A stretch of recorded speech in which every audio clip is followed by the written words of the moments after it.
agressivo que recupera a bola e que finaliza em velocidade. Essa é uma das descrições da forma que o técnico Gustavo Morínigo quer que o seu Coritiba jogue. Nesse vídeo nós vamos falar um pouco das táticas do Coritiba de Gustavo Morínigo, um time que vem mostrando bons resultados nesse início de Brasileirão, e quais os segredos do Coxa para ter um dos melhores ataques do campeonato até aqui. Nós somos o centro do jogo e te proporcionamos uma nova experiência com futebol. Então se você gosta de conteúdo sobre futebol, se inscreve aqui no canal e ativa o sininho das notificações para receber mais conteúdos. Bom, então sem muita enrolação, vamos logo para o conteúdo do vídeo.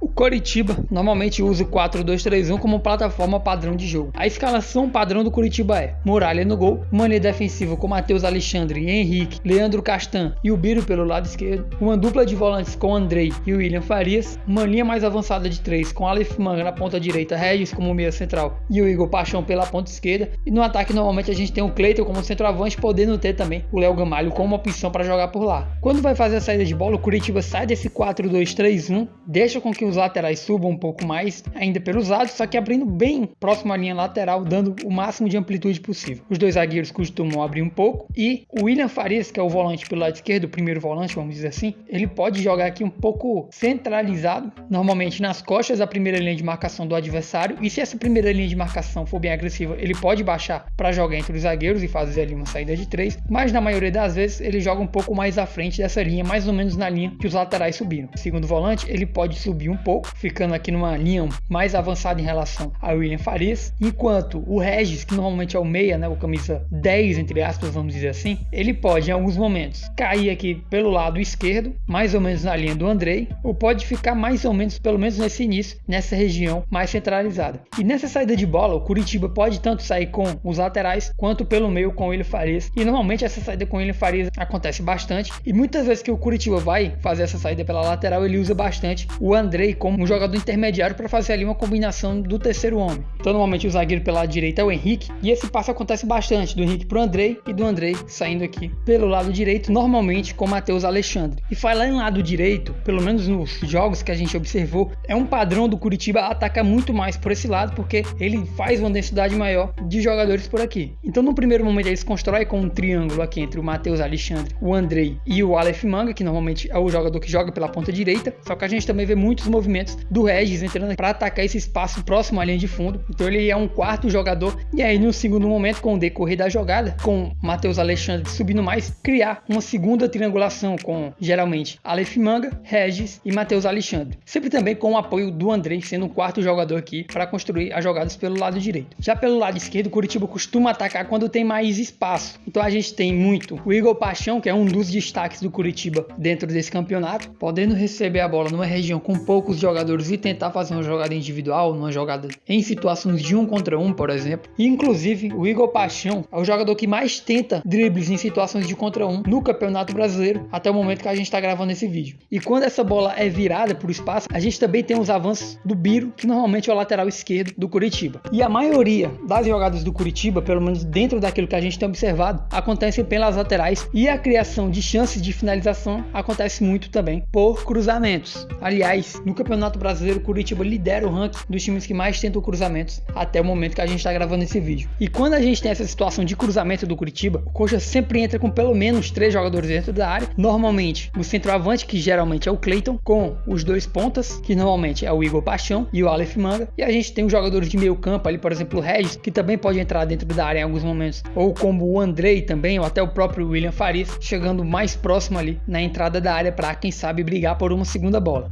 Já quando vai defender, o Coritiba, na maioria dos jogos que a gente observou, preferia marcar um pouco mais no bloco médio-baixo. E dentro desse desenho, ele armava um 4-4-2, com os dois pontas, o Igor Paixão pela esquerda e o Aleph Manga pelo lado direito, recuando um pouco mais, fazendo 2 linhas de 4, e com o Regis alinhando com o Cleiton para fazer uma primeira linha com 2. Então o Coritiba defende geralmente num 4-4-2, com 2 linhas de 4. E o Coxa dificilmente abre mão dessas 2 linhas, bloqueia muito essas bolas dentro do seu próprio bloco, e talvez o maior desmanche que a gente possa ver é quando, por exemplo, tá uma situação que pode acontecer, é o ponta adversário. Por exemplo, ele caminhar aqui por fora do bloco, próximo aqui ao ponta. Nesse caso que a gente está ilustrando aqui, imagina que esse jogador vem conduzindo a bola e aí o ponta ele fixou como adversário direto desse jogador. E aí o último adversário vem com o ponta descendo aqui pela ala para ser essa opção de passe. E nesse caso, aí a gente tem meio que uma quebra, porque o lateral esquerdo, nesse caso, né, que a gente está ilustrando, ele pode vir fechar para pressionar esse jogador que vai receber aqui do lado. E é o que acontece? A gente tem a abertura desse espaço nas costas do lateral. Se o adversário não tiver nenhum jogador que ameace entrar por ali, então imagina, tem um jogador aqui